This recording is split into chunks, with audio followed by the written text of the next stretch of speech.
We now move to the main session of our symposium, where we hear from the distinguished guest lecturers. We are an incredible lineup of experts from various legal and academic backgrounds who will be sharing their valuable perspective.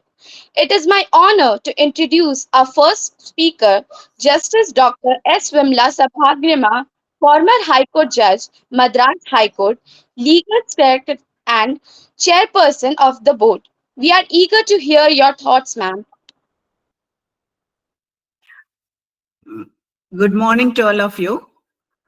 I salute really all my friends who have joined me on this very auspicious occasion. I pay my respect to the founder of Nyaya Shastra, who rightfully opened this session by quoting the very appropriate, very insightful quote. Peace is not merely the absence of war, it is the presence of justice, law, and order. I was so delighted and excited to hear the quote because it is my very favorite quote. International Day of Peace, observed every year on September 12, is a call by the United Nations for all humanity to strengthen the ideals of peace, both within and among nations and people. On this occasion, the United Nations encourages a 24-hour global ceasefire, urging communities, organizations, and individuals to reflect, unite, and take action for non-violence, dialogue, and resolution of conflict. It is not only a day for nations, but also for people in every walk of life to imagine and work for a more peaceful world. What are the aims of this celebration? The core objective of the International Day of Peace is to promote harmony and non-violence worldwide by reminding us that each one of us has a stake and a role in building peace. The theme each year emphasizes different aspects. At its heart, the day seeks to bring together individuals from diverse backgrounds and communities to lay the foundation for lasting understandings and unity. What is celebration? Why we celebrate peace? Celebrating peace is essential because it fosters progress, protection of human rights, and prosperity, without which the societies cannot thrive. War is not just a conflict between armies, it is an enemy of humanity itself. Therefore, it is all the more important to celebrate peace. Events, educational activities, peace marches, and cultural programs, and symposium like this on this very inspiring day inspire us to take meaningful steps, no matter how small, to contribute to the world peace.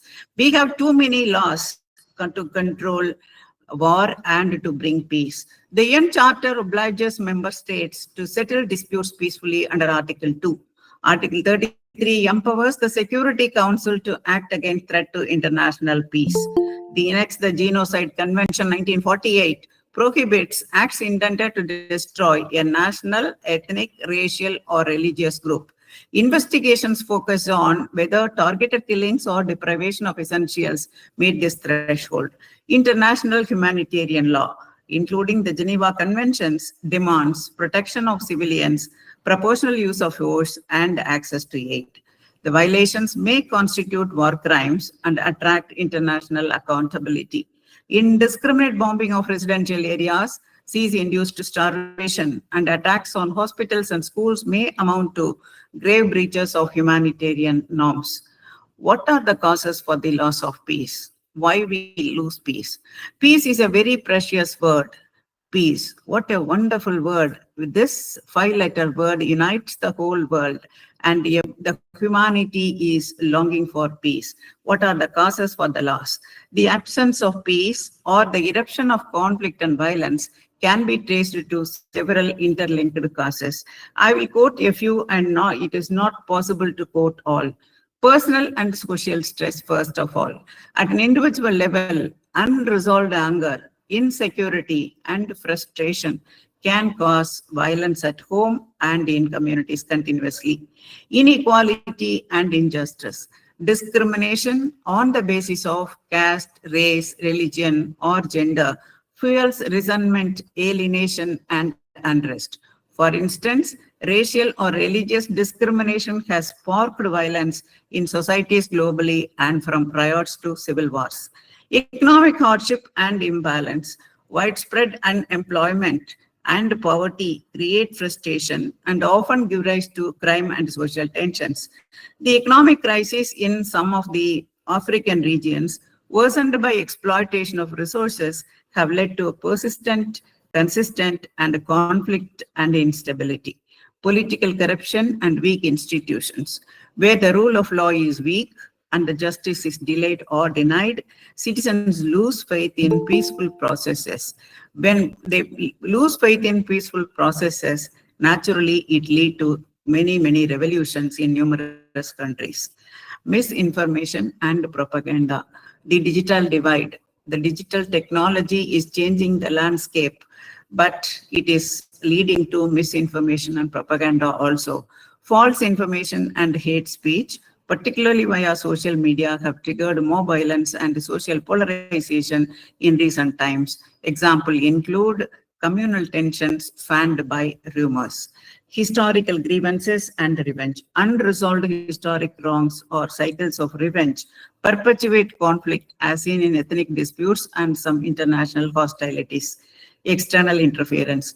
When foreign nations or vested interests exploit divisions, such as by supplying arms or by supporting insurgents, they cause breach of peace, breakdown of communication, simple misunderstandings between groups or nations, if not addressed by dialogue, can escalate into major conflict, illustrated by many regional and border dispute.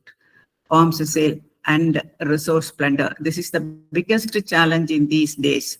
In certain South African nations, external interests have supported domestic war to exploit mineral wealth, resulting in loss of countless lives, displacement, and perpetual instability. These are all very important causes, and there are many solutions also. Now, what is our role and responsibility? What is the responsibility of the individual and what is the responsibility of the society in turn? Peace is not only a national or political concern. It begins at the grassroots level with each person and within the society. Coming to individual responsibility, every individual has the power to foster peace in everyday life by embracing empathy, spreading kindness, resolving disputes, non-violent methods, and teaching the next generation the values of respect and understanding. As Mahatma Gandhi ji said, you must be the change you wish to see in the world. So far as society's responsibility is concerned, society as a collective unit must nurture inclusivity, tolerance, justice, and respect for differences. Supporting education, upholding the rule of law, ensuring economic and social justice, and mediating conflict fairly are the ways in which the civil society can function and sustain peace. When many individuals choose compassion and dialogue, their collective spirit can transform the whole societies and nations. Peace thus radiates from within each one of us to the families, then to the communities, then to the nations, and then to the world and even beyond. Mahatma Gandhi ji declared, non-violence is the greatest force at the disposal of mankind. When we are in possession of the greatest force of non-violence, why should we worry about? What should worry us? Nothing to worry about if we choose to become a persons following peace. The Mahatma Gandhi ji Salt March and countless fast proved that moral courage defeats oppression more powerfully than weapons. Around the world, movements for the civil rights, democracy, and environmental protection continue to draw strength from the principle of ahimsa. What we are expected to do in brief for building harmony and for lasting peace.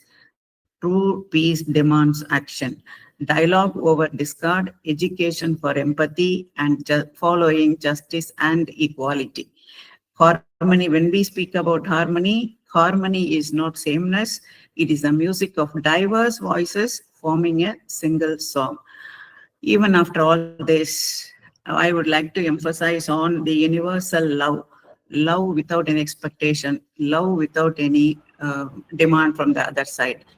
For example, The sun never says to the earth, you owe me this or owe me that for my sunlight. Look what happens with a love like that.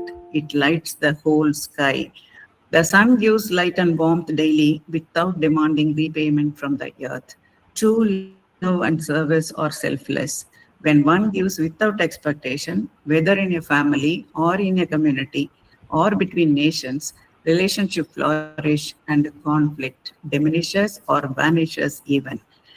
I would like to conclude by a poem by a soldier. The soldier says, and I quote, if I die in a war zone, box me up and send my home. Put my medals on my chest and tell my mother I did my best. Tell my dad not to bow, he won't get tensions from me now. Tell my brother to study perfectly, keys of my bike will be this permanently. Tell my sister not to be upset, her brother will not rise after this sunset.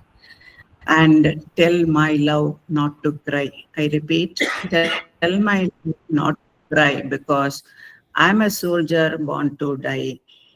Let me tell you, friends, nobody is born to die.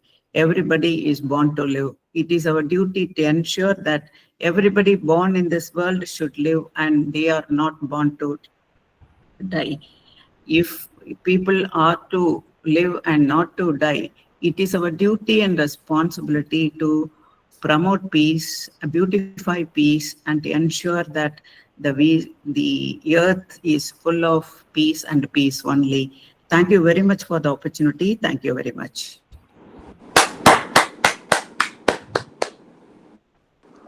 Thank you so much, ma'am, for